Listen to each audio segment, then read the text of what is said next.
Hey guys, मैं अनुराधा स्वागत करती हूँ आपका फिर से हमारे चैनल लर्न दी अनलर्न पे। तो आज कंटिन्यू करने वाले हम हमारी इकोनॉमिक्स की सीरीज़ को, जिसके अंदर हमारा आज का टॉपिक रहने वाला है मार्केट। जो हमने बहुत बार सुना है कि मार्केट जाना है, मार्केट से ये लाना है, मार्केट से वो लेना है। तो मार्केट इकोनॉमी से कैसे संबंधित है या मार्केट इकोनॉमी से क्या रिलेशन रखता है, क्या चेंज हो जाते हैं इस मार्केट में जब हम इकोनॉमी में इसको देखते हैं। तो ये पार्ट 1 रहेगा। बेसिकली 10 मिनट के अंदर हम लोग बहुत सारी चीज़ें समझने की कोशिश करेंगे, नहीं तो फिर इसका पार्ट 2 भी लेके आएंगे और फिर उसके अंदर उसको अंडरस्टैंड करेंगे। ओके, सो बढ़ते हैं हम लेक्चर में आगे। Market, a place where parties can gather to facilitate the exchange of goods and services.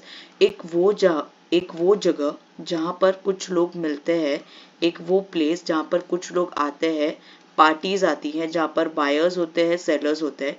Sellers कुछ बेचने के लिए होते हैं, बायर्स कुछ खरीदने के लिए आते हैं। जब इन दोनों के बीच में एक एक्सचेंज होता है किसी गुड्स या सर्विस का, तो वो जगह कहलाती है मार्केट। आ रहे समझ में? तो जब मार्केट में सेलर और बायर के बीच में एक रिलेशनशिप एस्टेब्लिश्ड होता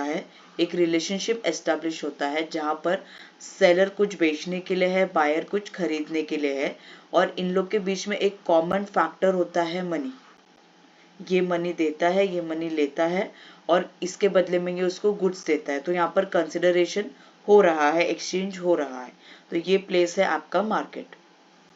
Now, an actual or a nominal place where focuses of demand and supply, ये दोनों चीज़ें हमने बहुत अच्छे से पढ़ी है। लिंक मैं आपको आई बटन में दे दूंगी। दोनों लेक्चर का दो पार्ट में दोनों कवर किए हुए हैं, वहां से आप इसको समझना। Operates and where the buyer and seller interact directly through intermediates यानी कि किसी के थ्रू, किसी के माध्यम से इंटरमीडिएट्स होंगे, कोई दोनों के बीच में कनेक्टिंग लिंक होगा।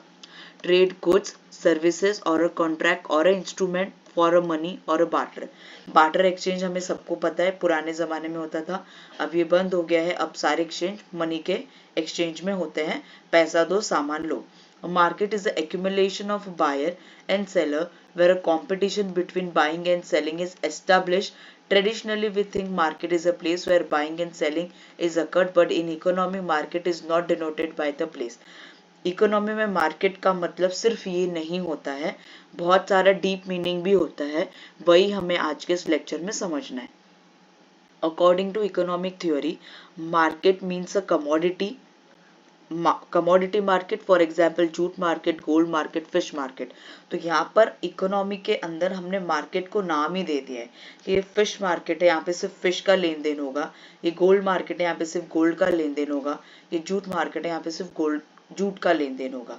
दिस वे बेसिकली हमारे पास में मार्केट के स्ट्रक्चर है, या हम लोग बोल सकते हैं कि टाइप्स ऑफ मार्केट है इकोनॉमी के अंदर। मेजरली ये 4 मार्केट है जिसके वजह से हमारी इकोनॉमी रन होती है, चलती है, इकोनॉमी एस्टेब्लिश करती है, रिकॉग्नाइज होती है। पहला होता है मोनोपोली मार्केट, फिर आता है ओलिगोपोली मार्केट, फिर आता है मोनोपोलिस्टिक कंपटीशन, और फिर आता है परफेक्ट कंपटीशन। ओके, ये भी सेम मार्केट के स्ट्रक्चर है, monopoly, oligopoly, monopolistic and perfect. एक एक करके समझेंगे बहुत ही आराम से, प्रेम से, कोई घाई नहीं है। मोनोपोली, अब यहाँ पर मोनो का मतलब सिंगल है और पोली का मतलब सेलर है। तो ये वो मार्केट है जहां पर सिंगल इकलौता सेलर है, कि इसके अलावा मार्केट में ये चीज XYZ कोई कमोडिटी है समझ लो, ये चीज कोई और सेलर बेच ही नहीं रहा है, सिर्फ और सिर्फ यही एक ऐसा ए ही सेलर है जो इस पर्टिकुलर बी कमोडिटी को मार्केट में बेचता है।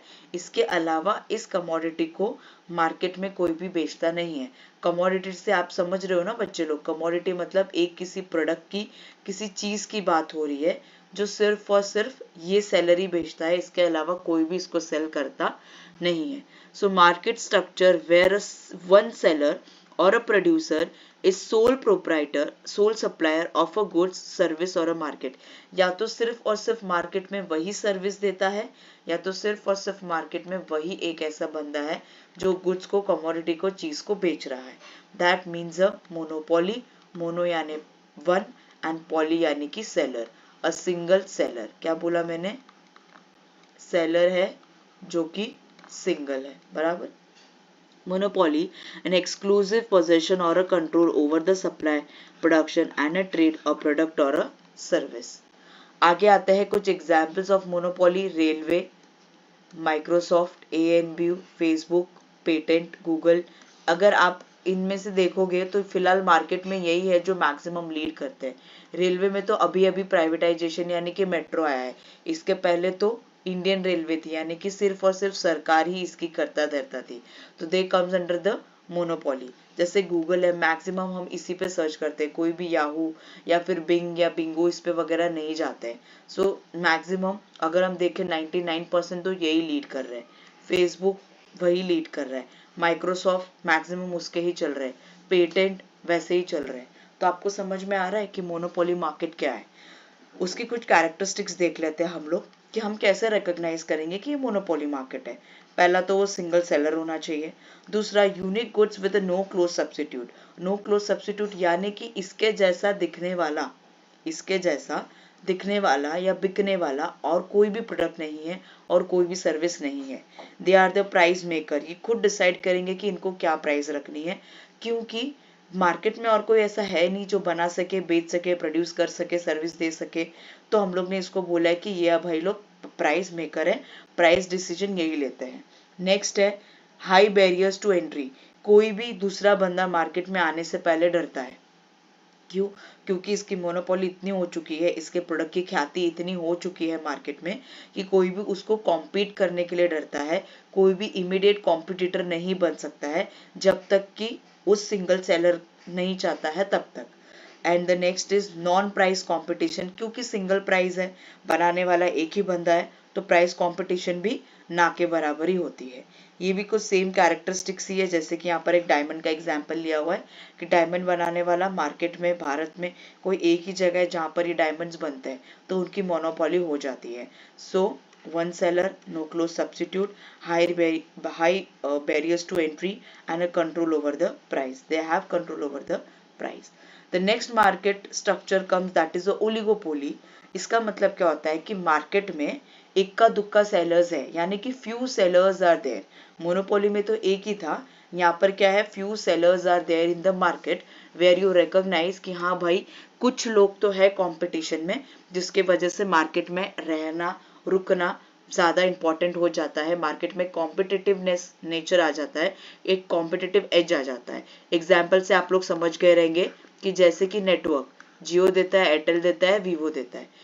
वीवो मतलब वोडाफोन देता है, आइडिया देता है, राइट. और जो आइडिया के साथ में तो ये मर्ज हो गया. अभी कोई टाटा वगैरह, डोकोमो वगैरह, ये सब पहले के कार्ड थे जो कि बंद हो गए.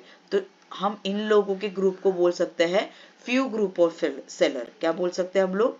फ्यू ग्रुप ऑफ सेलर, जहां पर कुछ सेलर तो है, मोनोपोली से तो ज्यादा ही है, राइट. यहाँ पर हमारे फ्यू नंबर्स ऑफ सेलर होते हैं और बायर हमारे पास लार्ज नंबर्स होते हैं. सेम मोनोपोली में भी यही होता है, यहाँ पर खाली सिंगल सेलर होता है और बायर्स तो लार्ज नंबर में होने ही वाले हैं. सो oligopoly is a market structure in which there are a few seller and a large number of buyers of a commodity. You can also include services here. The seller offers homogeneous or a differentiated product by recognizing their mutual dependence. यहाँ पर हम लोग उनको थोड़ा बहुत homogeneous product देने की कोशिश करते हैं, होमोजीनियस सर्विस देने की कोशिश करते हैं और थोड़ा डिफरेंशिएट भी देते हैं. जैसे कि 2G, 3G, 4G, 5G जैसे आ रहा है वो. Differentiate in the terms of plan.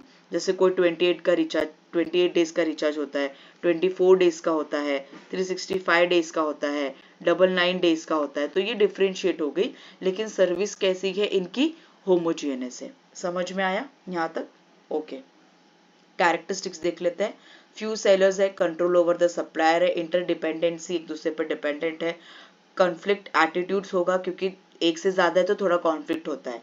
Lack of यूनिफॉर्मिलिटी है, ग्रुप बिहेवियर है, एडवर्टीजमेंट, सेलिंग कॉस्ट भी होता है. प्राइस थोड़ा रिजिडेट होता है, इंटेंस कंपटीशन होता है क्योंकि एक दूसरे से अच्छा कॉम्पीट करना है, और इंटरडिटर्मिनेट्स ऑफ डिमांड कर्व. कैरेक्टरिस्टिक्स है यहाँ पर कुछ इंपॉर्टेंट हाईलाइट किए हुए हैं. ओके. तो ये आपका हो गया ओलिगोपोली मार्केट, इसके पहले हमने किया मोनोपोली मार्केट। अब इसका मैंने आपको ओलिगोपोली और मोनोपोली के बीच में एक बेसिक सा डिफरेंशिएशन दे दिया है, जो कि आप लोग पढ़िएगा।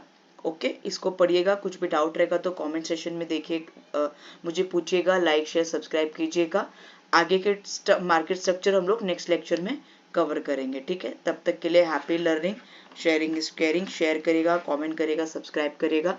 तब तक हम लोग मिलेंगे नेक्स्ट लेक्चर में। जय हिंद।